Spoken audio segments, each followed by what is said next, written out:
तबके में दुनिया बट गई है आज, क्रिएटर्स एंड नॉन क्रिएटर्स। ठीक है, एक चीज आपको समझना है कि जब आपको ऐसा लगता है ना कि चीजें आपको फ्री में कंज्यूम करने को मिल रही है, दैट मीन्स कि आप ही प्रोडक्ट हो। तो बियॉन्ड की बातें करेंगे कि ये जमाना क्या है जहां हर चीज फ्री में अवेलेबल है, और ये फ्री का लॉजिक को समझेंगे। हमारे आंख के सामने अभी एक इंसिडेंट है जिसको बोलते हैं जियो, JIO, अंबानी, और उसने IPL का पूरा स्लॉट 5 सालों का खरीद लिया है और पब्लिक को फ्री में दे रहा है। आइए समझते हैं कि जियो ने फिर इतना बड़ा गेमिफिकेशन कैसे रचा, इससे जियो को कितना बड़ा लॉस हो रहा है और कितना बड़ा प्रॉफिट हो रहा है। समझने में कौन कौन इंटरेस्टेड है, टाइप करें। सबसे पहले आपको समझना होगा what is the game plan. Game plan है क्या? सी, एक चीज आपको समझना है कि जब आपको ऐसा लगता है ना कि चीजें आपको फ्री में कंज्यूम करने को मिल रही है, दैट मीन्स कि आप ही प्रोडक्ट हो। खाना छींटते ही है ना कि चिड़िया फंसे। टेलीकॉम इंडस्ट्री में जियो ने एंटर किया था, तब सब फ्री, उसके बाद अचानक से प्राइस बढ़ा दिया गया था एंड थिंग्स लाइक दैट। तो टेलीकॉम इंडस्ट्री में वो राज कर रहा है। ठीक है, अभी इसी तरीके से वो OTT में भी एंटर कर रहा है। 2 तबके में दुनिया बट गई है आज, क्रिएटर्स एंड नॉन क्रिएटर्स। ठीक है, मतलब जो भगवान के भरोसे बैठे हैं। तो जो नॉन क्रिएटर्स हैं, कंज्यूमर्स हैं, उनके लिए ये कुछ इस प्रकार का होगा कि यार ये मेरे को भी फ्री में मिल गया। कितनी सारी चीजें फ्री में मिलती है, यूट्यूब फ्री में, सब फ्री में। ठीक है, बट जो क्रिएटर जोन में है उसे एग्जैक्टली समझ में आ रहा है कि दिस इज अ गेमिफिकेशन। ठीक है, और ये this is the gamification that helps most of the businesses to succeed. Like आधे से ज्यादा आबादी अब देखो तो वो क्रिकेट में इंटरेस्टेड है। ठीक है, so like this if you see, तो ऑडियंस बेस जो है बहुत ज्यादा है। तो समझो कि अगर आप IPL टीवी पे देखते तो टीवी पे क्या होता है कि ब्रेक होता है तब ऐड आता है। ठीक है, तो अभी किसी को भी अगर एडवर्टाइजमेंट करना है तो वो कुछ लमसम अमाउंट दे करके एडवर्टाइज कराता है। क्यों? क्योंकि उसको पता नहीं कि कौन सी ऑडियंस उसका ऐड देख रही है, लाइक एक बार में कितने लोग देख रहे हैं, ये सारी डेटा उनके पास है ही नहीं।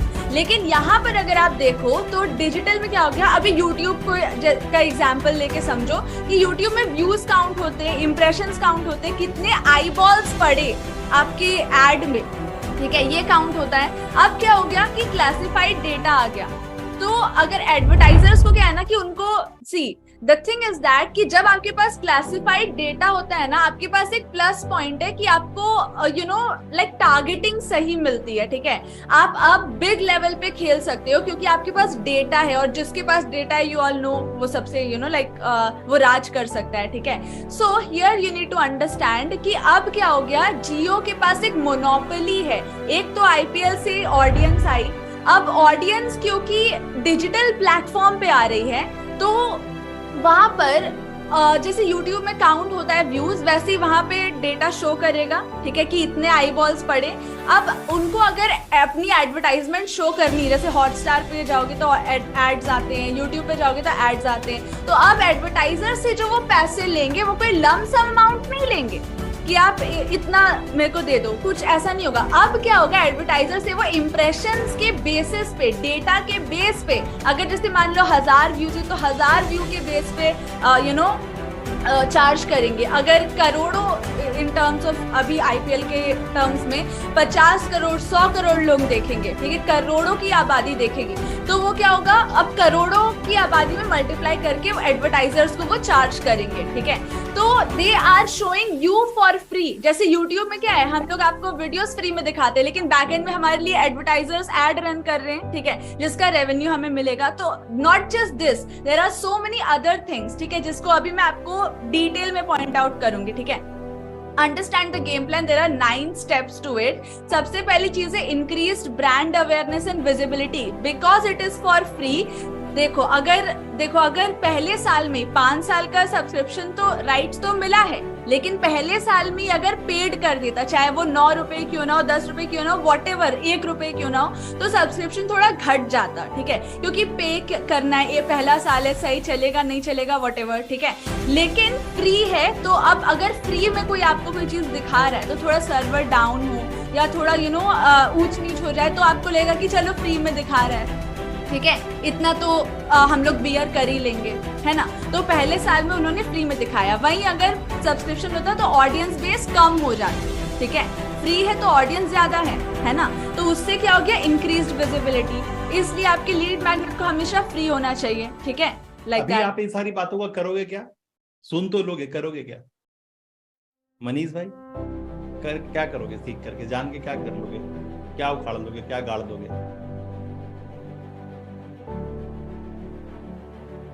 भैया स्पीड नहीं बढ़ाओगे ना, सारा ज्ञान जीरो है ना?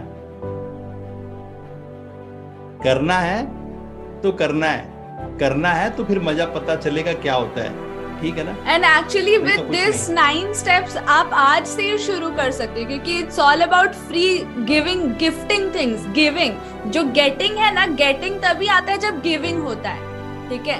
तो जितना गेटिंग है उतना गिविंग होगा, ठीक है ना?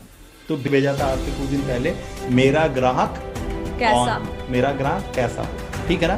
तो ये मेरा ग्राहक कैसा हो यहां से क्लासिफाई होता है जब आप किसी चीज को पूरे मास में आप ट्रैप करते हो, ठीक है ना? तब जाके आपको पता चलता है। तो अभी यहाँ पर पता चलेगा किसको? जियो को, मेरा ग्राहक कैसा हो।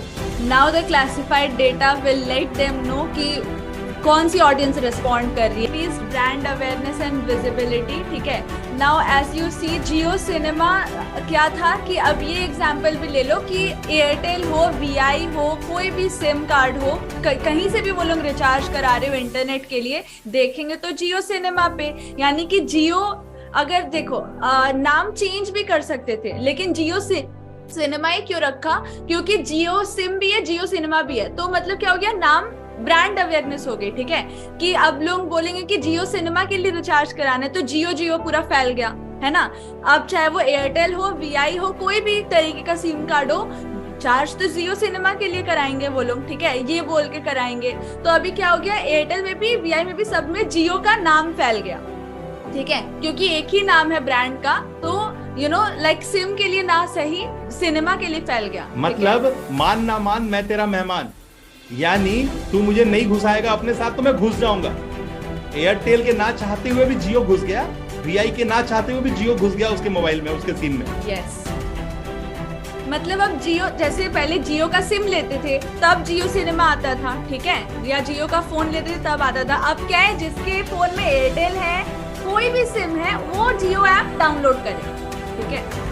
Getting the point? क्योंकि वो क्या हो गया, वो मतलब हमने एक बार पहले भी आपको बोला था कि सिर्फ अपने नीश पे मत देखो, सिर्फ अपना, जैसे टेलीकॉम इंडस्ट्री है, वो टेलीकॉम इंडस्ट्री में ही देखते, उसी को ऑब्जर्व करते, तो कभी ये चीज कर नहीं पाते। वो गोल घुमा के लाए, वो देखिए कि इंडिया का नीड क्या है अभी नेक्स्ट, वो आईपीएल है, ठीक है? क्रेज क्या है, आईपीएल है, तो अभी नेक्स्ट वो राउंड घुमा के लाए, वरना आईपीएल और जियो का क्या लेना देना? You need to understand this. OTT और एक टेलीकॉम इंडस्ट्री क्या लेना देना? So you need to understand this, connect this. तो हमने भी इसी तरीके से किया। Yes, the next thing is data of the right new customers, like the right data and new customer acquisition and retention, ठीक है? This is second thing. क्योंकि फ्री में है तो आपको एक तो डेटा क्लासिफिकेशन मिलेगा, क्योंकि अलग अलग टाइप की ऑडियंस आएंगी, आपके पास और डेटा आएगा, ठीक है? न्यू कस्टमर के लिए डोर खुलेंगे, रिटेंशन के लिए डोर खुलेगा, ठीक है? Enhanced reputation and positive public perception. क्यों?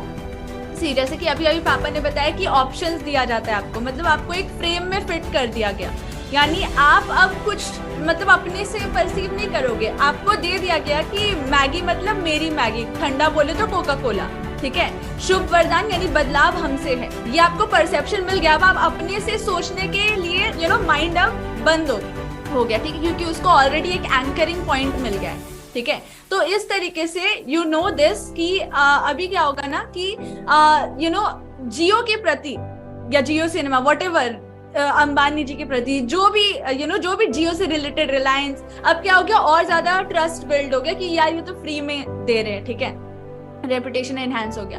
Opportunities for user generated content and feedback. अभी क्या हुआ, पहला साल है, रिस्क नहीं ले सकते, पेड करके कुछ ना कुछ ग्लिच आज आ सकता है, चांसेस आर देयर, तो क्या होगा, फीडबैक मिलेगा मेरे को, ठीक है? इसलिए फ्री में कर रहे हैं ताकि ऑडियंस का फीडबैक मिले, क्योंकि वो बहुत बहुत बहुत ज्यादा इंपॉर्टेंट है, वही हमें बिल्ड करेगा। ऑडियंस की जो नीड है, जो फीडबैक है, वो हमें मिलेगी, चाहे वो क्रिटिसिज्म हो या जो भी हो, वो हमें बिल्ड करेगा, कंस्ट्रक्ट करेगा, ठीक है? This is another thing.